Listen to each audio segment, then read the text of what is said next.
bom dia, Pai do Senhor Jesus, amada e amado do Senhor, passando aqui para te uma palavra de Deus para edificar a tua e a minha vida, amém? Em Ezequiel 19, vamos orar ao Pai.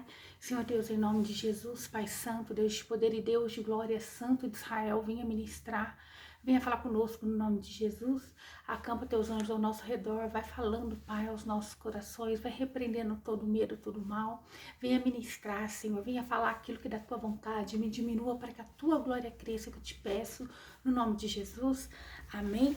A palavra do Senhor diz aqui a respeito, né, em Ezequiel 19, sobre uma lamentação pelos príncipes de Israel. Isso foi uma lamentação pelo povo de Israel, né. Aqui primeiro vai falar de Joacás, né. E tu levanta essa lamentação sobre os príncipes de Israel, e dirás: quem foi tua mãe? Uma leoa entre os leões, a qual, deitada no meio dos leõezinhos, criou seus filhotes. Então, quando fala aqui, quem é a tua mãe? Está referindo-se a Jerusalém.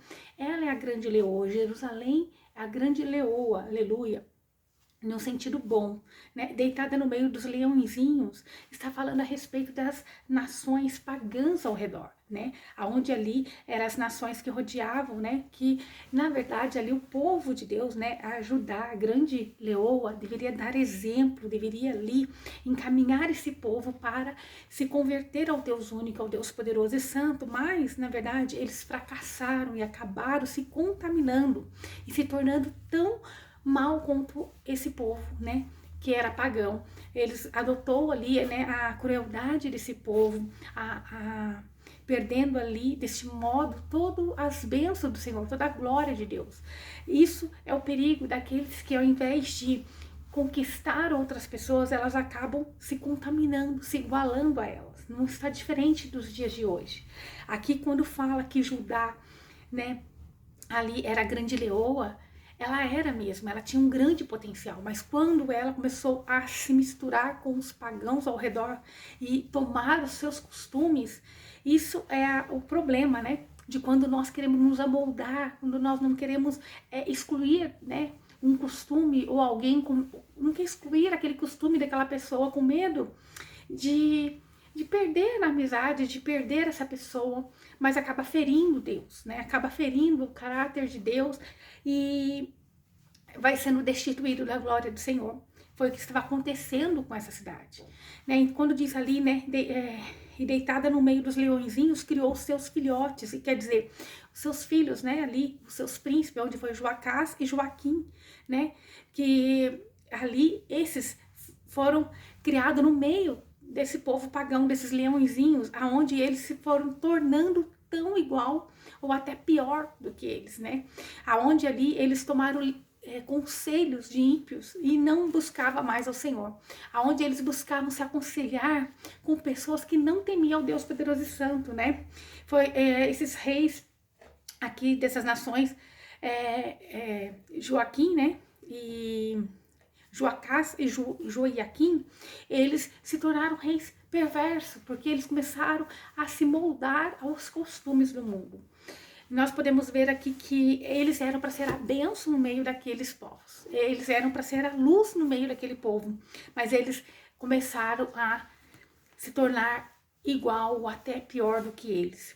E fez subir um dos seus filhotes, a qual veio a ser o leãozinho, e aprendeu a prender a presa e a devorar os homens.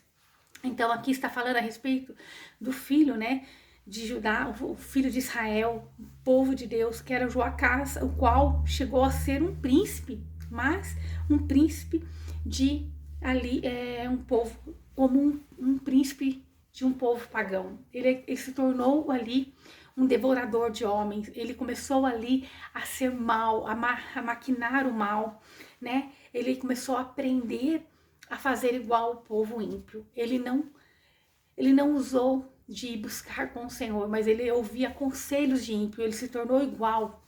Esse é o perigo de nós não buscarmos o Senhor, de nós não orarmos ao Senhor, de nós não clamarmos ao Senhor e buscarmos conselhos de ímpios.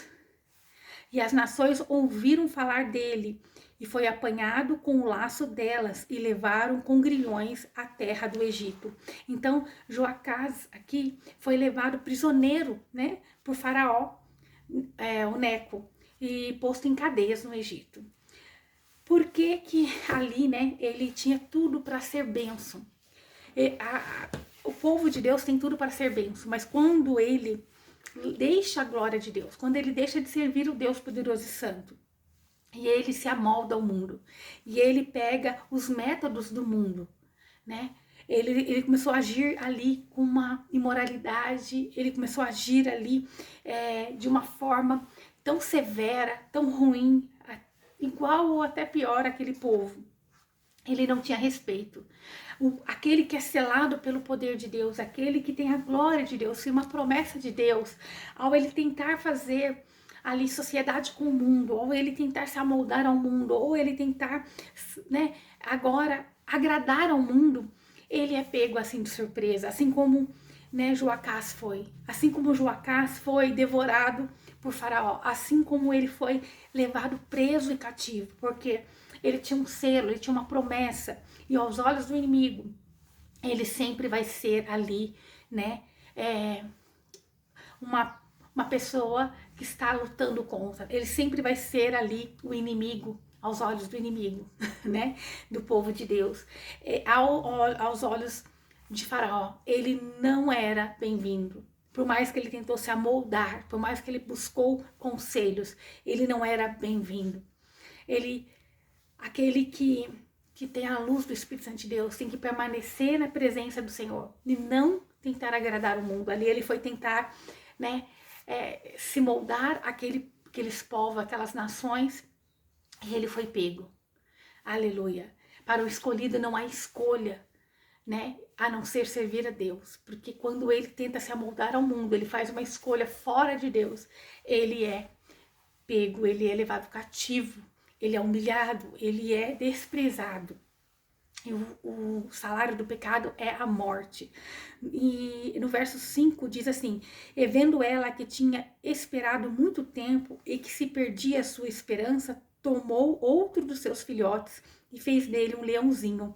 Então ali, né, Joacás foi levado prisioneiro e se levantou então um outro ali filhote, né, um outro príncipe, que se refere aqui a Jeoaquim, né? Ele reinou durante 11 anos e tornou rei no lugar de seu irmão Joacás. E ele continuamente andava entre os leões e foi feito leãozinho, e também ele aprendeu a apanhar a presa e devorou homens. Então também Joaquim, ele continuou ali andando com as nações pagãs, ele continuou a se associar a um povo pagão, ele continuou a buscar conselhos de pessoas pagãs, e exatamente como teu irmão fazia, ou até pior, né? Um historiador judeu chamado Joséfo, ele disse que esse rei, né, Joaquim, ele era injusto e ímpio por natureza, né? Ele pesquisando ali, ele falava que ele era injusto e ímpio por natureza. Nem sequer ele era reverente ao Deus poderoso e santo, não era bondoso com os homens. Ele era mau. Esse é o problema do povo de Deus, querer viver no meio da imoralidade, achando que não vai se contaminar. Aqui era para essa leoa, né? Era para esse povo, leoa que representa Judá, ser essa nação, ser a luz para as outras nações, para eles contagiar outras nações, para servir ao Deus poderoso e santo. Mas nós vemos também no dia de hoje que o povo de Deus, eles têm sido influenciados e não influenciadores. Eles têm sido influenciados pelos costumes, eles têm sido influenciados pelo modismo, eles têm sido influenciados em aceitar tudo e dizer amém. Eles não têm confrontado na luz da palavra. Eles têm medo de perder membro, eles têm medo de, né, falar a verdade, mas têm se contaminado com o mundo, têm se amoldado ao mundo. E aconteceu, no verso 7, e aconteceu os seus palácios desolados, e assolou as suas cidades, e a terra assolou-se na sua plenitude, por causa do estrondo dos seus rugidos. Então, quando fala ali, conheceu os seus palácios desolados, isto é, né, ali significa que foi devorado, foi assolado toda a cidade ali, todo o país, né, para poder pagar o Egito. Eles tiraram do próprio povo, eles tiraram da própria nação. Esse rei, ele começou a desfalcar o próprio povo dele para pagar o Egito, para construir ali edifícios custosos, né, caríssimos. E a terra se assolou na sua plenitude por causa do estrondo dos rugidos. Isso quer dizer, a sua natureza violenta ali, né, ela ao impor a vontade sobre Judá. Então ele começou ali, né, ó, e assolou a sua plenitude por causa do estrondo dos seus rugidos, porque ele começou então a ser severo com Judá. Porque ele começou então agora a saquear o próprio povo para a construção de edifícios custosos. Eles começaram a saquear o próprio povo para poder pagar Egito, porque eles tinham feito ali uma sociedade com o Egito, porque eles tinham feito ali negócio com o inimigo. E isso estava custando a paz e o sossego do povo. Ali estava levando a miséria para o povo, estava tirando do povo para pagar o ímpio. Esse é o perigo daqueles que toma decisões, fazem negócios sem estar na presença do Senhor, sem pedir a opinião de Deus, sem conversar com o Pai. Nós temos que conversar em tudo que nós vamos fazer para Deus, seja na vida financeira, espiritual, emocional. Nós temos que pedir direção ao Pai. Aleluia. No verso 8 diz assim: então se ajuntaram sobre ele as nações das províncias, por todos os lados, e estenderam sobre ele a sua rede, e foi detido na cova deles. Então, as nações das províncias ao lado, as nações pagãs, né, vendo ali que ele estava enfraquecido, e que ele estava enfraquecido até no meio do povo de Judá, porque ele não estava sendo bem visto, ele estava sendo tão perverso, que ele estava saqueando, estava oprimindo o próprio povo dele. Então ali, eles vendo que ele não era um rei bom nem para o seu próprio povo, as outras nações não teve respeito nenhum, né? Já não tinha, porque eles não tinham a mesma fé. Então eles se ajuntaram às nações, né, com medo por ele ser tão perverso, para poder ali estender uma rede, uma armadilha, para ele ser detido na cova deles, para agarrar ele de toda maneira. E o puseram em cárcere, com cadeias, e o levaram ao rei da Babilônia. Introduziram em fortalezas, para que a sua voz não se ouvisse mais sobre os montes de Israel. Então ali ele foi levado cativo, né, até o rei da Babilônia, até Faraó, até Nabucodonosor. Por quê? Para que ali ele fosse aprisionado. Não se fala como ele foi morto, na Bíblia, nas escrituras não fala, né, como ele foi morto, como que ele morreu, mas bem provável ali que ele foi lançado fora, que ele foi morto e foi jogado sem direito nem mesmo de ser sepultado. Ele tinha mais ou menos 36 anos na época quando ele morreu. E sem Deus, ele morreu sem Deus, né? E sem o lamento do povo, sem poder ter ali a dignidade de ser sepultado. Verso 10 diz: tua mãe foi como uma videira no teu sangue, plantada junto às águas, produzindo fruto e lançando ramos por causa das suas águas. Então, essa videira aqui, né, a tua mãe foi como uma videira, está se referindo a Judá quando estava na presença de Deus. Judá, o povo de Deus, na presença do Pai Poderoso Santo, é essa videira poderosa, uma videira que traz bênção, que produz frutos, né, e produz ramos. Mas por causa da presença de Deus, por causa das muitas águas, por causa da presença de Deus, produzindo frutos, né? E ali por causa dessas águas. Mas quando o povo está longe de Deus, ele é destituído, ele começa a perder forças. E por causa dela ser tão poderosa, por causa dessa nação, Judá, ser tão cheia das bênçãos de Deus, ela era invejada. Mas se ela continuasse fiel ao Senhor, mesmo sendo perseguida, invejada, caluniada, ela vai permanecer. Mas aqui um problema desse povo nessa época é que eles não permaneciam fiel ao Senhor. Quando vinha a tormenta, a perseguição, eles se rendiam, aleluia. E no verso 11 diz assim: e ela tinha varas fortes para cetros de dominadores, e a sua estatura se levantou por cima, entre os espessos ramos, e foi vista na sua altura com a multidão dos seus ramos. Então, aqui, né, Judá, ela tinha varas fortes, né? Ela estava numa linhagem real, né, de Davi.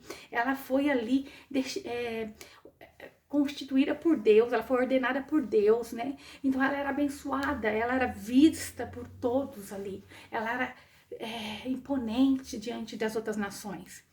Mas foi arrancada com ira, derrubada por terra, e o vento oriental secou o seu fruto. E foram quebradas e se secaram as suas varas fortes, e foram fortes, e o fogo as consumiu. Então ali, né, agora quando fala que foi secada, é referente à ira de Deus. Quando ela foi consumida, é porque Deus, ele começou a exercer a ira, né, o juízo de Deus, ele sempre vai vir, devido ao grande pecado dessa nação, de ter ido buscar ali se amoldar ao mundo, aonde pegou os costumes de outras nações. O juízo não foi rápido, né? Foi em etapas, mas Deus, ele vai exercer o juízo. Então nós temos que permanecer fiel e não fazer como esse povo fez, não fazer como esse povo procurou, né? Ele procurou fazer por si próprio, esquecendo que eles eram dependentes de Deus. E no verso 13 diz: e agora está plantada no deserto, numa terra seca e árida. Então, né, quando eles estavam junto à presença de Deus, as águas, eles produziam frutos, né, como a gente viu no verso anterior. Mas agora eles estavam plantados numa terra seca e árida, isto é, porque Deus tinha colocado a mão sobre eles, né? Porque Deus tinha agora colocado a mão sobre eles para juízo por causa da sua rebelião, por causa da rebelião desse povo. Eles foram levados pelo próprio Deus ao deserto, eles foram levados pelo próprio Deus para essa terra árida, porque eles tinham agora se contaminado e feito aliança com o mundo.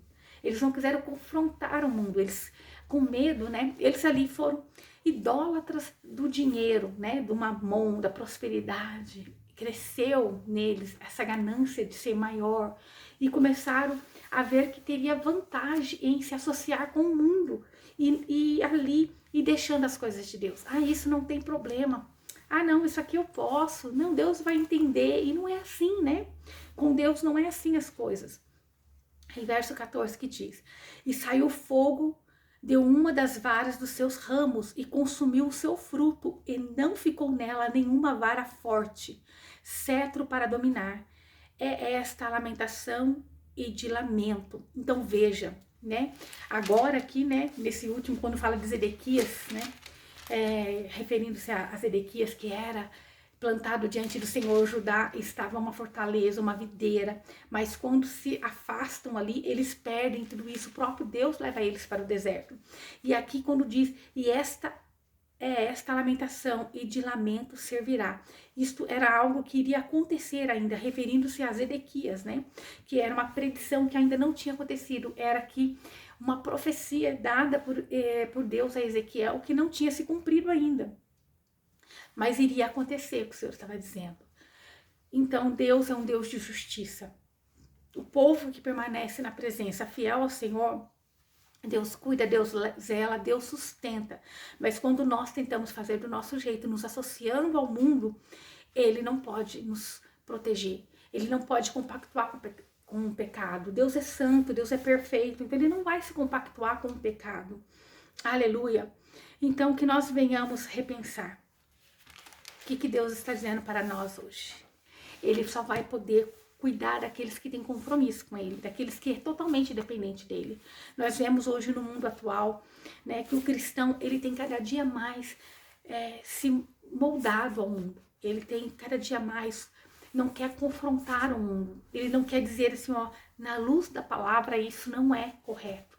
Na luz da palavra, isso não posso aceitar. Na luz da palavra, eu não posso me compactuar com isso, porque isso fere o caráter do meu Deus, daquilo que eu creio, né? E às vezes por vantagens financeiras, às vezes por algo que pode te trazer algum benefício, talvez você tenha se amoldado ao mundo. Mas Jesus, sabendo que o homem, ele era totalmente assim, frágil e fácil de se corromper, ele veio para nos deixar num tempo da graça, da misericórdia, mas não foi de graça.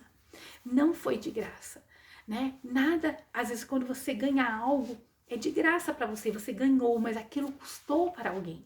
Quando você ganha um presente, alguma coisa, aquilo você ganhou de presente, presente, não custou para você. Assim foi Jesus, dado por nós, foi um presente de Deus para nós, mas custou para Deus, porque era o Filho dele amado, foi o sangue de Jesus derramado na cruz, foi sofrimento, foi dor, porque ele sabia que nós não conseguiríamos sozinhos, nós não conseguiríamos cumprir toda a lei. Então Jesus veio, passou pela cruz para nos deixar Jesus, para nos deixar o Espírito Santo de Deus, perdão, para nos deixar o ajudador. Então peça ajuda do Espírito Santo de Deus, para você permanecer numa terra que frutifica, numa terra que é protegida, uma terra que é guardada. Mas cuidado para não fazer aliança com o mundo, cuidado para não fazer aliança com nações pagãs, né, que não temem o Senhor, porque assim Deus não vai poder ser com você, assim Deus não vai poder te proteger, não vai poder te livrar. Não se torne, né, ali tão ruim, tão severo, tão, né, ganancioso, que você venha ferir o próprio povo de Deus, porque isso também não agrada ao Senhor. Eu não sei o que você precisa, eu não sei qual o direcionamento que você precisa, mas busca no Senhor, busca no Senhor. Ele é o Deus da tua vida. Não procure opiniões lá fora, no mundo, com o ímpio, mas espera no Senhor teu Deus, amém? Essa é a palavra de Deus para mim e para a tua vida, para nós sermos totalmente dependentes do Senhor. Quando nós vemos aqui no verso 10, quando diz assim: a tua mãe foi como uma videira no teu sangue plantada junto às águas, produzindo fruto e lançando ramos por causa das muitas águas. Era uma, né, ali a tua mãe, isso é Judá, aquele povo, eles eram uma videira plantada, né, junto às águas, isto é, cheio da presença de Deus. Era um povo próspero, abençoado, produzindo ramos, crescendo. Que nós venhamos ficar com isso, que nós venhamos trazer a memória que aquele que espera no Senhor, aquele que permanece no Senhor, ele vai continuar a produzir bênção, ele vai ser guardado, protegido e livre de todo mal. Não vai se compactuar com o mundo, mas permaneça na palavra, permaneça dependente de Deus, né? Não sei o que o inimigo tem oferecido para você, dizendo que não tem problema, mas Deus, ele está nos alertando hoje. Todos aqueles que saíram daquilo que era a direção do Senhor, que não buscou conselho no Senhor, mas sim no mundo, eles foram reduzidos a nada. Deus, ele veio com a sua ira em etapas, mas ele veio. Que nós venhamos buscar no Senhor, né? Ali o povo sofreu por causa de líderes que eles eram totalmente contaminados com o mundo. Amém? Senhor Deus, em nome de Jesus, obrigada pela tua palavra, obrigada pelo teu ensinamento, obrigada pela sua revelação. Guarda-nos, Senhor, debaixo da tua destra, Senhor, da tua justiça, que o teu Espírito Santo de Deus fortaleça-nos, Senhor, trazendo a paz, a alegria, renovando as nossas esperanças, a nossa fé, que nós venhamos permanecer fiel ao Senhor, meu Pai. Ajuda esse meu irmão, essa minha irmã a tomar as decisões corretas. Mostra para eles, Senhor, à luz da tua palavra, qual é o direcionamento, qual é a posição que eles precisam tomar. Meu Pai, guarda eles, que eles permaneçam no Senhor, mesmo que pareça ser desvantagem, porque no final vão ver, Senhor, no final vão ver a recompensa do justo e a recompensa do ímpio. Meu Pai, não sei no final dessa negociação, meu Pai, aquilo que hoje pode parecer vantagem sem o Senhor, mas no final não é, Senhor. Então que ela permaneça fiel ao Senhor, mesmo que pareça que ela está em desvantagem, mas que ela permaneça fiel no Senhor. Amém? Amém. Que o Senhor te abençoe e te guarde e faça o rosto dele resplandecer sobre você. Que ele te traga paz, a paz que excede todo entendimento humano. Glória a Deus. Aleluia.